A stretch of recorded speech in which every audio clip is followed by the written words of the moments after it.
이번 시간에는 지장간에 대해서 알아보도록 하겠습니다. 이 지장간이라는 것이요, 암장이라고도 하는데, 이 사주를 분석할 때 상당히 중요합니다. 그러니까 우리가 8개의 그 사주팔자를 놓고 분석을 하지만 그 밑에 지장간이라는 것이 있거든요. 그러면 이 지장간의 내용까지 같이 분석을 해야 돼요. 그래야 정확한 사주 분석이 됩니다. 사람이 우리가 이제 그 사주팔자를 분석을 하는데 어떤 사람이 이제 재운이 없어요. 재라는 것이 돈을 나타내고 남자에게 있어서는 여자도 나타내는데 이 재가 없으면 이제 무재사주라고 하는데요. 그러면은 이제 재가 없으니까 이 사람은 뭐 돈을 벌 수 없느냐 뭐 이런 식으로, 그리고 여자가 없느냐 이런 식으로 막 해석이 되는데, 만약에 지장간에 재가 있다면, 사주 원국에 없더라도 지장간에 재가 있다면 그 사람은 그 알부자가 될 가능성이 높습니다. 그러니까 이 육신이라든가 아니면은 여러 가지 오행이라든가 이런 걸 보고 판단을 할 때 사주 원국에 없어도 지장간에 있는 것하고 사주 원국에도 없는데 지장간에도 없는 것하고 이런 것은 완전히 다르거든요. 그래서 정확한 사주 분석을 위해서는 사주 팔자뿐만 아니라 지장간도 자세하게 그 분석을 하셔야 돼요. 그런데 이 지장간이라는 게 뭐냐? 이 지장간이라는 뜻을 알아보기 위해서는 이 한자를 보면 됩니다. 이 한자를 보면 이 지가 지지를 나타내거든요. 그리고 장이 감춘다는 뜻이에요. 그러니까 지지에 숨겨져 있는 간이 청간입니다. 그러니까 지지에 숨겨져 있는 청간이에요. 여기에 보시면은 자축인묘 진사오미 신유술에 12가지가 있고요. 밑에 빨간색으로 이 청간이 막 적혀 있잖아요. 이게 바로 지장간입니다. 그러면 이 지지를 나타내는 것이 왜 이런 그 지장간을 같이 포함하고 있느냐? 이것은 이 지지의 기운을 그 청간의 기운으로 분석을 했다, 이렇게도 볼 수가 있는데요. 예를 들어서 어떤 한 달이 있어요. 그러니까 음력 1월은 인월이니까 인월을 보자고요. 그럼 이 인월이라는 이 시간이 그 목기운이니까 한 달 내내 목기운만 있느냐? 한 달 내내 그 지지라는 것은 그 기후를 나타낸다 그랬잖아요. 그러면 한 달 내내 기온이 똑같느냐? 그렇지 않습니다. 이 봄 기온이라는 게 이제 겨울에서 넘어왔으니까요. 처음에는 좀 춥다가 점점 따뜻해지겠죠. 그러니까 이 인이라는 것이요, 이 1월이라는 것이 주된 에너지는 목기운이 맞아요. 주된 에너지는 목기운이 맞는데, 이제 봄이 되니까 이게 날씨가 점점 따뜻해지잖아요. 그러니까 목기운이 맞지만 이 화기운도 어느 정도 섞여 있다고 봐야 합니다. 그리고 이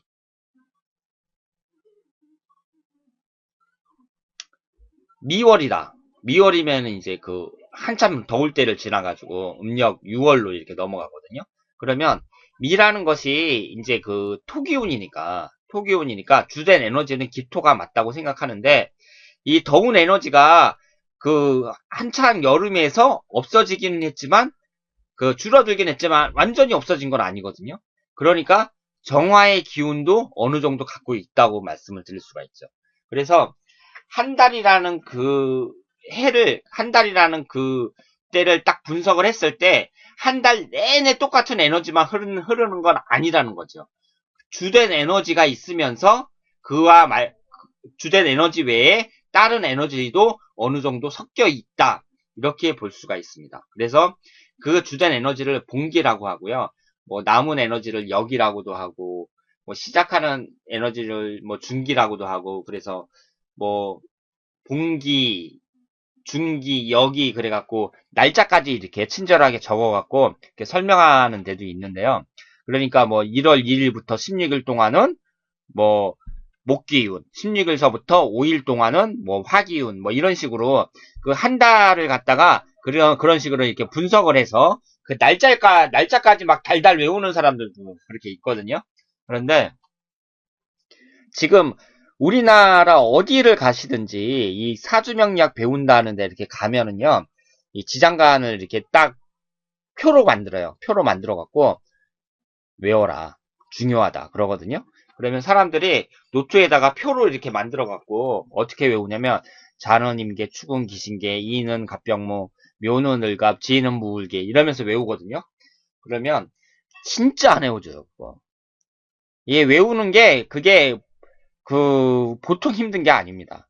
그리고 뭘 알고 외워야지. 무조건 이렇게 외우면은요, 아마 100번은 써야지 외워질 거예요. 이런 식으로. 그리고 지금 이 강의를 들으시는 분들이 나이가 막 40대, 50대 이렇게 되신 분들도 많은데, 지금 뭐 청소년도 아니고, 뭐 20대도 아니고, 무작정 외운다는 게 그게 쉬운 게 아니에요.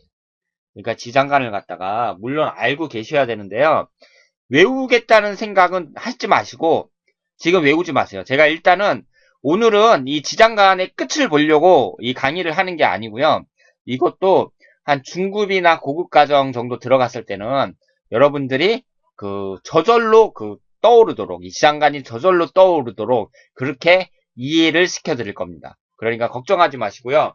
오늘은 지장간이라는 게 있구나. 그리고 이제 지장간이 바로 이런 건데 대충 뭐 이런 원리가 있다더라. 뭐 이 정도만 알아두시면 되겠습니다. 그러면 이 지장간이라는 게 이제 이렇게 해석을 할 수가 있죠. 인이라는 게 이제 딱 있으면 이게 주된 에너지는 인이라는 게 똑같은 그 목기운이니까 당연히 간목이 이제 주된 에너지가 될 테고 그리고 이제 병이라는 것은 봄이니까 점점 따뜻해지잖아요. 그래서 화기운도 있고요. 그리고 이게 이제 일종의 싹이라고 말을 할 수가 있는데 땅 위로 이렇게 올라가서 태양빛을 받으려고 하는 거죠. 그럼 이 땅의 대지 위를 나타내니까 여기 무토가 딱 들어가 있죠. 그래서 갑병무다. 뭐 이런 식으로 이제 이해를 하시게 될 텐데 제가 나중에 이제 설명을 할 때는 이런 식으로 이제 이런 식으로 이제 설명을 할 거예요. 그래서 누구나 다 이해를 하실 수 있도록 그렇게 할 건데 지금은 뭐 지금부터는 그렇게 설명해 드리기가 어렵고요. 이제 여기에 보면은 삼합하고 방합을 제가 적어놨잖아요. 이걸 왜 적어놨냐면 그 무작정 외우라고 가리키는데 말고요. 약간 좀 선진적인데 약간 좀 그보다 나은 데는 이 방합하고 이 삼합을 적어놓고 이것과의 이 유사성을 연관성을 이렇게 알려주면서 이걸 보고 암기를 하면 된다 뭐 이런 식으로 가리키고 있습니다. 그럼 여기 이렇게 보시면은요 이게 방합이고 이게 이제 삼합이잖아요. 그럼 갑부터 시작을 해볼게요. 갑이라는 것이 그 목기운이니까 주된 에너지는 인이라는 것이 목기운이니까 주된 에너지는 이 갑이 맞아요. 이건 틀림없는 사실이고요. 그럼 이 병화라는 것은 어디서 나왔냐면 여기 이제 삼합에 인호술 삼합이 있잖아요. 그러면은 이제 인호술이라는 게 이 화기운이 인에서 시작해가지고 오에서 정점을 이뤘다가 술에서 소멸한다. 그런 뜻이잖아요. 그렇기 때문에 이 인의 그 지장간에는 화기운이 하나 들어가야 됩니다. 그래서 양을 나타내는 이 병화가 들어가 있고요. 그리고 여기 인묘진이라고 나와 있는데 이 끝이 이제 그 토에 해당이 되니까 이 무토가 들어가서 이제 갑병무다 이렇게 이제 설명을 하고 있고요. 그리고 이제 묘라는 것은 이 묘나 유나 오나 자는 그 계절의 가장 그 정점을 나타내잖아요. 봄, 여름, 가을, 겨울의 가장 정점을 나타내기 때문에 이 목기운은 그 100% 목만 들어 있습니다. 그리고 자도요 100% 수기운만 들어 있어요. 유도 100% 금기운만 들어 있습니다. 그리고 오도 병하고 정화가 들어 있는데 이 기토는 왜 들어 있냐면은요. 한여름에 뜨거운 태양열이 비추면 땅이 그 열기를 흡수해서 저장합니다. 그래서 이 흡수된 땅 속에 이 저장된 열기를 이 정화라고 하거든요. 그래서 이 오화에는 이 기토가 들어 있습니다. 그러면 여기 이것도 한번 볼까요? 이 진월이 음력 3월인데 이 지장간이 무을개다 이렇게 나와 있잖아요. 진토는 토니까 당연히 그 천간으로 나타내면 무토가 이 중심 에너지가 되겠죠. 그리고 이 을목이라는 거 어디서 나왔냐면 개수나 을목이 어디서 나왔냐면 이 진이 어디 있나 볼까요? 이 임묘진 목국이라고 그러잖아요. 이 방합에서 임묘진 목국이라고 하니까 이 주된 에너지가 목기운이거든요. 그러니까 여기 목을 나타내는 을목이 하나 들어있고요. 그리고 신자진 삼합에서 신자진은 이 자기운이 자수가 신에서 시작해서 진에서 소멸한다. 그렇기 때문에 이 수기운이 여기 또 하나 들어가야 됩니다. 그래서 이 진토는 무을개 세 개의 이 지장간을 갖고 있다. 뭐 이런 뜻이죠. 그러니까 삼합하고 이 방합을 알고 있으면 이 지장간도 모두 암기할 수 있다. 이렇게 가리키고 있습니다. 이렇게 가리키는 곳은 이제 좀 그 일부 선진적인 그 학습 선진적인 그 강의를 하고 있는 그런 그 사주 명리학 학원 같은 데서 이렇게 가르친다고 보시면 되겠습니다. 그 외에 절반이 넘는 곳에서는 무조건 외우라고 해요. 그리고 이제 이 사화의 경우에는 사화는 이제 그 화기운이니까 당연히 병화가 이 주된 에너지가 되고요.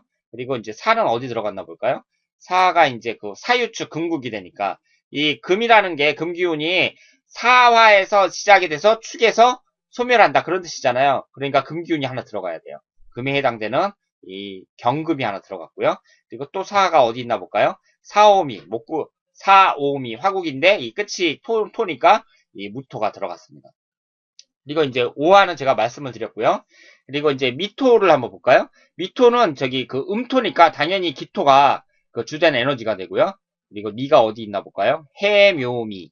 해묘미라는 것은 이 목기운이 해에서 시작이 돼서 목에서 정점을 찍었다가 미에서 끝난다고 제가 말씀을 드렸잖아요. 그러니까 목기운이 하나 들어가야 돼요. 여기 해묘미 삼합에서 주된 에너지가 목기운이니까요. 이 목에 해당되는 목이 하나 들어갔고요. 또 미가 어디 있나 볼까요? 사오미 방합이죠. 이 사오미로 이게 또 화국이 됩니다. 그러니까 미가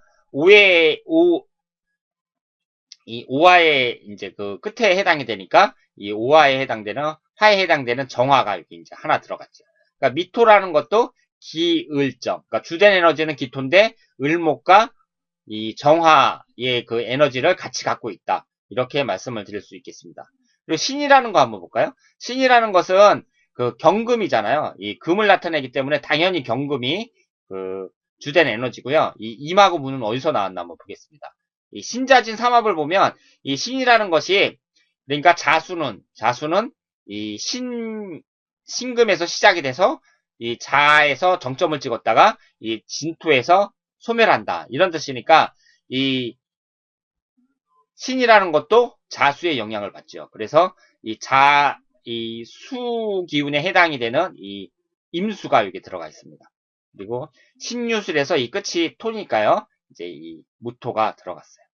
그리고 유는 제가 말씀을 드렸고요. 이렇게 정점을 이루는 것은 100% 그 똑같은 기운만 들어간다고 했죠. 그래서 금에 해당이 되는 경화하고 신금만 있습니다. 그리고 술이라는 것은 양토에 해당이 되기 때문에 당연히 이 무토가 주된 에너지가 되고요. 술이 어디 들어갔나 볼까요? 인호술 화국이라고 그러죠. 그러니까 화기운은 인에서 시작이 돼서 오에서 정점을 찍었다가 술에서 소멸한다 그랬어요. 그러니까 화기운이 하나 들어가야겠죠. 그래서 화에 해당이 되는 정화가 하나 들어갔고요. 그리고 신유술 금국에 해당이 되니까 술이라는 것이 이 금국의 영향을 받아서 이 금에 해당이 되는 신금이 하나 들어가 있습니다. 그러니까 삼합하고 방합만 알면 이 지장간을 알 수 있다. 이렇게 말씀을 드릴 수가 있죠. 그리고 이제 해는 인간문인데요.